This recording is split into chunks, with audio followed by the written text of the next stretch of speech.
आइए आज की इस खास चर्चा की शुरुआत करते हैं। आज हम उत्तर प्रदेश के कुछ छोटे छोटे गांवों से आ रही एक ऐसी कहानी की गहराई में उतरने वाले हैं जो सच में रोंगटे खड़े कर देती है। ये कहानी है बेइंतहा साहस की, बदलाव की, उन युवा लड़कियों की जो सदियों पुरानी कुप्रथाओं की आंखों में आंखें डालकर चुनौती दे रही हैं और अपने भविष्य की कमान खुद अपने हाथों में ले रही हैं। अब जरा इस तस्वीर को देखिए। मुबारकपुर गांव की इन लड़कियों ने जो किया है ना, वो किसी बड़े आंदोलन से कम नहीं है। इन्होंने सीधे अपने ही घरों की कच्ची मिट्टी की दीवारों पर रंगों से अपना विरोध उकेड़ दिया। बाल विवाह अभी नहीं, कभी नहीं। ये कोई आम नारा नहीं है दोस्तों, ये खुली और बेहद शक्तिशाली घोषणा है कि अब ये लड़कियां और चुप नहीं बैठने वाली। इस पूरे संघर्ष में भावनाएं कितनी गहरी हैं, ये इस एक लाइन से समझ आता है। पापा, भले ही आप मुझे अपना बोझ समझकर मेरी शादी कर दें, लेकिन ऐसा करके आप मुझे जीते जी मार डालेंगे। सोचिए, ये अल्फाज एक ऐसी बच्ची के हैं जिसका नाम लक्ष्मी है और जिसने ये गीत तब लिखा था जब वो महज 5वीं क्लास में थी। सिर्फ 11 साल की उम्र में उसकी शादी तय कर दी गई थी, लेकिन अपनी इसी अटूट हिम्मत और इस गीत के जरिए उसने अपनी ही शादी को रुकवा दिया। बिल्कुल सच। तो चलिए देखते हैं कि आज हम किन किन पहलुओं पर बात करेंगे।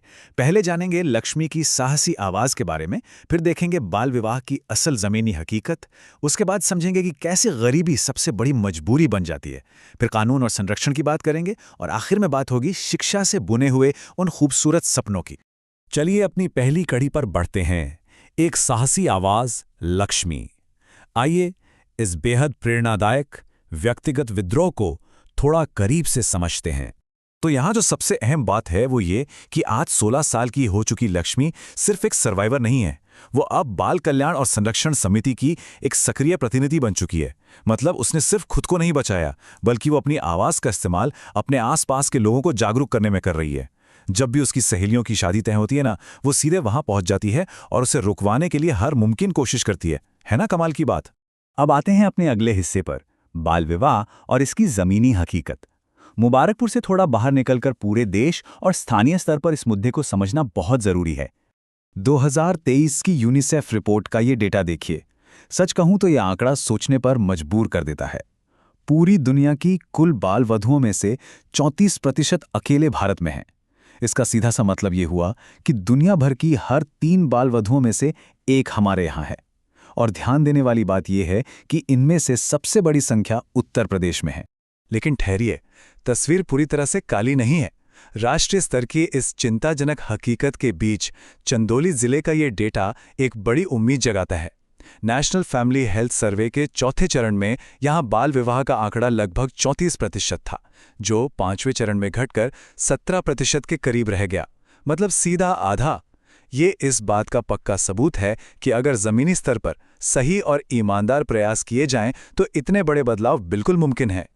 अब बात करते हैं उस सबसे बड़े दानव की जो इस कुप्रथा को पालता है, गरीबी। सबसे बड़ी मजबूरी। यह समझना बहुत जरूरी है कि आखिर कैसे पैसों की भारी तंगी परिवारों को इस दुष्चक्र की तरफ धकेलती है। 16 साल की रोशनी का यह दर्दनाक सफर इस बात की एकदम सटीक और कड़वी मिसाल है। अत्यधिक गरीबी के कारण रोशनी के परिवार को मजबूरन महाराष्ट्र के एक मूली के खेत में मजदूरी करने जाना पड़ा और वहां रोशनी को भी बाल मजदूर बनना पड़ा। लेकिन कहानी यहां खत्म नहीं होती। जब वे वापस लौटे तो इस गरीबी से बचने का उन्हें एक ही आसान रास्ता दिखा, रोशनी की जल्दी शादी कर देना। पैसों की कमी अक्सर परिवारों को ऐसे हताश फैसलों की तरफ ले जाती है। और इस गरीबी का जो भावनात्मक बोझ है ना, वो और भी ज्यादा भारी है। चंचल की कहानी इसका जीता जागता उदाहरण है। सोचिए, एक बच्ची बीमार पड़ी है और उसे अचानक सुनाई देता है कि उसके परिवार वाले उसकी शादी की योजना बना रहे हैं और उसे एक बोझ कह रहे हैं। क्यों? सिर्फ इसलिए क्योंकि वो 7 बहनों में से एक थी। ये दिखाता है कि गरीबी सिर्फ बैंक अकाउंट खाली नहीं करती, वो एक गहरा भावनात्मक आघात भी देती है। चलिए अब अपनी चर्चा के अगले हिस्से की तरफ बढ़ते हैं, कानून और संरक्षण। देखते हैं कि समाज इस दबाव के खिलाफ लड़ने के लिए कानूनी हथियारों का कैसे इस्तेमाल कर रहा है। अब ये जो बाल विवाह निषेध अधिनियम 2006 है, इसे सिर्फ किताबों में लिखा कोई सूखा सा नियम मत समझिए। ये एक बेहद मजबूत कानूनी ढाल है। इसी के दम पर ये लड़कियां और जमीनी कार्यकर्ता परिवारों से शादी को कुछ सालों के लिए टालने की मांग करते हैं। आसान भाषा में कहें तो ये कानून इन लड़कियों को ये ताकत देता है कि वे डंके की चोट पर कह सकें, अगर मेरी शादी अभी कराई तो इसमें शामिल सभी लोगों को जेल की हवा खानी पड़ेगी। ये एक बहुत बड़ी चेतावनी है। अब इस तस्वीर में देखिए, ये हैं बहादुर आंगनवाड़ी कार्यकर्ताएं सुनीता देवी और रुखसाना बेगम। और सबसे हैरान करने वाली बात पता है क्या है? इनमें से कई खुद बचपन में बाल विवाह का शिकार हो चुकी हैं। अब सोचिए, इन्हें आज भी न्यूनतम वेतन से कम लगभग 8,000 रुपये ही मिलते हैं, न कोई खास अतिरिक्त सरकारी लाभ।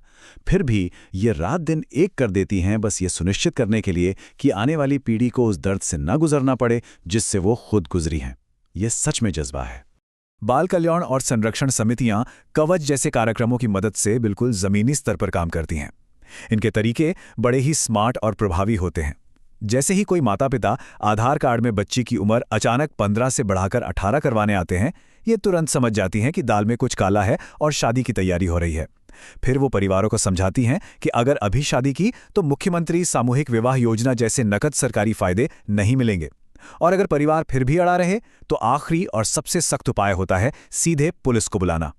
और अब हम आते हैं इस पूरी कहानी के सबसे खूबसूरत हिस्से पर, शिक्षा से बुने हुए सपने। चलिए देखते हैं कि आज़ादी पाने के बाद ये लड़कियां अपना भविष्य कैसे गढ़ रही हैं। बाल विवाह के उस खौफनाक चंगुल से आज़ाद होने के बाद इन चैंपियंस ने अपनी जिंदगी के लिए बड़े ही स्पष्ट और शानदार लक्ष्य तय किए हैं। रोशनी को ही देख लीजिए, वो जीव विज्ञान पढ़कर डॉक्टर बनना चाहती है। लक्ष्मी का लक्ष्य एक समाज सेविका बनना है। और चंचल, वो अपने पूरे जिले की समस्याओं को सुलझाने के लिए एक जिलाधिकारी यानी डीएम बनना चाहती है। वे सिर्फ उस कुप्रथा से बचकर नहीं निकली, वे अब अपने समाज का नेतृत्व करने के लिए पूरी तरह तैयार हैं। अगर इन लड़कियों को सही मौका मिले तो ये कहां तक पहुंच सकती हैं? 2024 की ये घटना इसका सबसे बेहतरीन उदाहरण है। 17 साल की चंचल को एक खास वार्षिक कार्यक्रम के तहत लखनऊ जाने का मौका मिला और वहां सिर्फ गई ही नहीं, बल्कि राज्य बाल अधिकार संरक्षण आयोग के अध्यक्ष की कुर्सी पर बैठकर उसने बाकायदा एक आधिकारिक आदेश भी जारी किया। ये सिर्फ एक प्रतीकात्मक पल नहीं था, ये इन सभी लड़कियों के संघर्ष की एक बहुत बड़ी वास्तविक जीत थी। तो आज की इस चर्चा को समेटते हुए हमारे और आपके सामने एक बहुत बड़ा सवाल खड़ा होता है। इन लड़कियों ने तो अपना अद्भुत साहस दिखा दिया, लेकिन क्या ये लड़ाई सिर्फ इनकी है? बिल्कुल नहीं। शिक्षा से बुने गए इन खूबसूरत सपनों को गरीबी के बोझ तले कभी कुचलने ना दिया जाए, ये सुनिश्चित करना हम सबकी सामूहिक जिम्मेदारी है। सोचिए, हम ऐसा समाज कैसे बना सकते हैं जहां किसी भी बच्ची का सपना सिर्फ पैसों की कमी की वजह से दम ना तोड़े। आज यही रुकते हैं, लेकिन ये एक ऐसा सवाल है जो हमारे जहन में गूंजना चाहिए।